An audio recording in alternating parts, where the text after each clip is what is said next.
Eu recebi a participação de uma colega que assistiu aos primeiros vídeos. Recebi um estudante autista. O que fazer? E agora?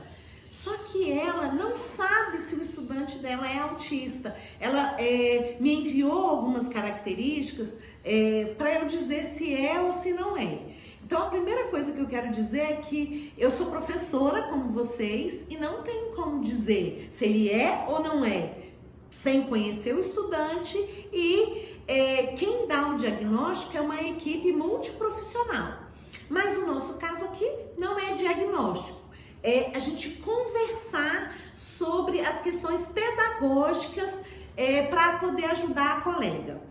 Então, ela disse que ela tem uma turma de terceiro ano do ensino fundamental com 25 estudantes e recebeu este ano mais um estudante que é diferente da maioria dos outros.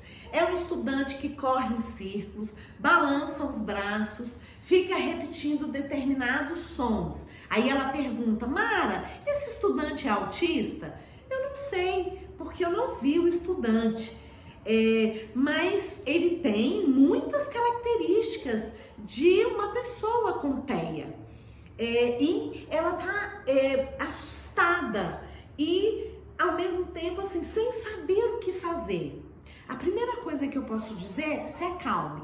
A gente precisa estar calmo para poder ter um olhar sobre essa situação, problema. Ela disse que na escola as pessoas não falam sobre isso. É um estudante que também está causando assim, um alvoroço na escola, porque ele às vezes sai correndo da sala, ela tem que sair correndo atrás e aí volta e deixa os outros estudantes. Então ela está pedindo socorro. Mara, o que eu posso fazer? Então, dito isso, não tem como afirmar que o estudante é autista. Ele tem todas as características, e se acalme e veja com a equipe pedagógica quem pode te ajudar. Por quê? Porque não é possível você fazer dois papéis ao mesmo tempo. Ou seja, dar atendimento para a sua turma de 25 alunos e este estudante. Então, você precisa de uma parceria, de um apoio. Veja na escola quem é que pode te ajudar nisso, tá? Agora, se o estudante não tem diagnóstico médico, então a primeira coisa seria procurar a família, né? Ver com a família se ele tem diagnóstico. Se ele não tiver, se a família já observou esse tipo de comportamento dele, que foge um pouco do comportamento da maioria das crianças da idade dele, o que já foi feito, enfim, procurar encaminhar essa família, se não tiver diagnóstico, a fim de que ele tenha. Não porque o diagnóstico é fundamental para as questões pedagógicas, não é. Mas porque se ele tiver um diagnóstico, ele tem os benefícios legais, e isso é importante.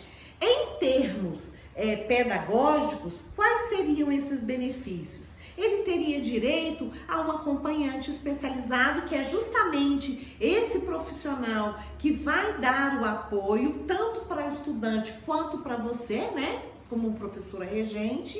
Ele teria direito ao atendimento educacional especializado, que é um professor de sala de recursos multiprofissional ou especializado em TGD TEA no turno contrário, que vai poder te ajudar na elaboração de materiais, recursos, que vai poder te apoiar nesse trabalho pedagógico.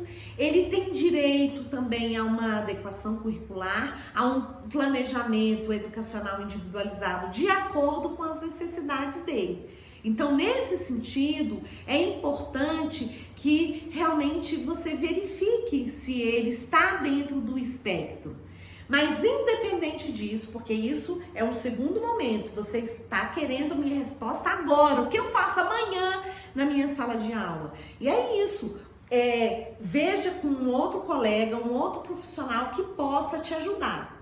E aí você ele. Olha, se for outro professor, você pode falar, olha, eu planejei para a turma tal estratégia, tal conteúdo. Então você trabalhe com eles e eu vou trabalhar com o fulano.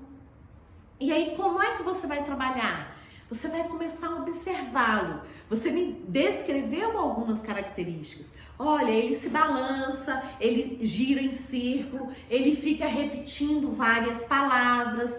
Então, se você vê, por exemplo, que são comportamentos que atrapalham muito o ritmo da turma, seria interessante você retirá-lo da sala, levar para outro ambiente com você. E você começar a imitá-lo, ver o que é interessante para ele, o que é do interesse dele, se ele tem algum objeto, se essa repetição dele tem algum sentido, algum significado. Às vezes ele está repetindo a parte de um filme que ele viu. Então você, nesse primeiro momento, você observa o seu estudante e comece a se aproximar dele, às vezes até imitando. Se ele está se balançando, você vai e se balança um pouquinho para ele te ver. Tente ficar no nível dos olhos dele para que ele possa te enxergar. Se ele tem um determinado objeto, um determinado brinquedo, se aproxime, não toque, porque às vezes eles não gostam dessa interação imediata no primeiro momento, mas procure um outro objeto similar para você também fazer esses movimentos. No primeiro momento, não cobre nada dele, deixe ele te guiar. Evite conversar com ele, evite cobrar dele. Nesse primeiro momento, ele é que vai dizer para você o que ele precisa. Se ele precisa se balançar um pouco, deixa ele se balançar. E se na escola tiver balanço, tiver outros recursos, tiver uma rede, alguma coisa algum espaço que ele possa correr, que ele possa se movimentar, porque faz parte de algumas pessoas essa questão sensorial do movimento. Então, se ele tiver espaço para se movimentar, daqui a pouco ele vai se acalmar. E quando ele se acalmar, às vezes é o momento de você olhar para ele e ele olhar para você. E é o que a gente chama de estabelecimento de vínculo, de uma relação, de uma interação.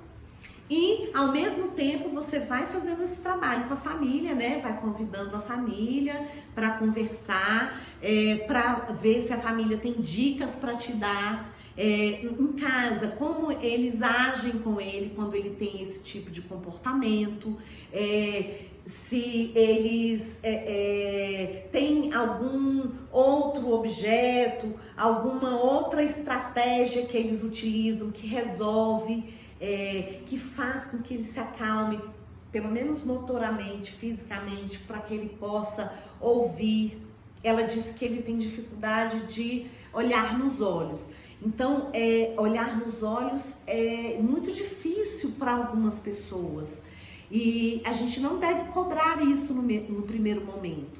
A gente precisa pensar numa forma dele te perceber, mesmo sem te olhar nos olhos, mas que ele perceba que você está ali e que você não vai cobrar dele nesse momento. Ou inverta a situação. Ao invés de você ficar com ele, que outra pessoa possa fazer também esse trabalho. Dividir com você, até porque você também tem uma sala de aula. Então, você volta para a sala de aula e uma outra pessoa vem tentar estabelecer esse vínculo. E aos poucos vocês vão levando esse estudante para a sala de aula. Ou vão trazendo um colega, outro colega, para conviverem, para brincarem, você intermediando esta brincadeira, utilizando sempre dos interesses dele. Então é importante que você conheça esses interesses, conversando com a família, observando o estudante e se acalme.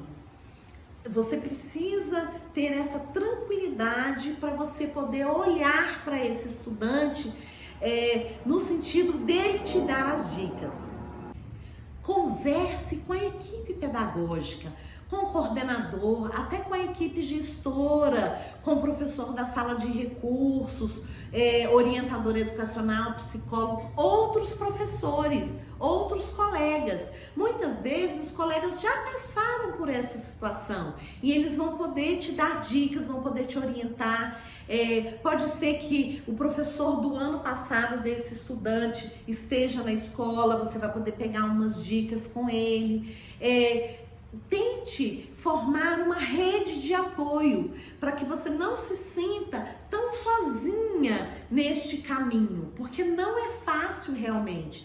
E a gente não sabe, não nasce sabendo. Então, uma outra dica para você comece a estudar, comece a investigar, comece a busca do conhecimento, para que o conhecimento possa te ajudar na sua prática.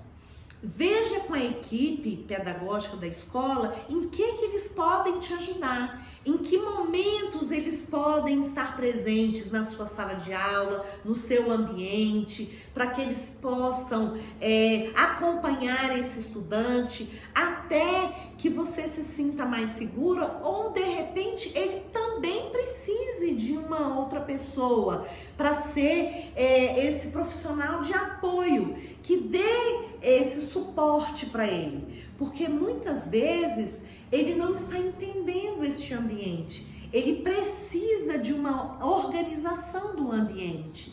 E nos nossos próximos vídeos nós vamos dar dicas de como a gente pode organizar melhor este ambiente. Agora, não se prenda a um diagnóstico e não fique apavorada neste primeiro momento. Tente se acalmar, observar o estudante, ter um contato próximo da família e obter deles as informações necessárias que você vai precisar e um suporte. Você precisa de uma rede de suporte de outros profissionais da escola. E aos poucos vocês vão procurando profissionais até fora da escola também. Mas neste momento é importante o acolhimento.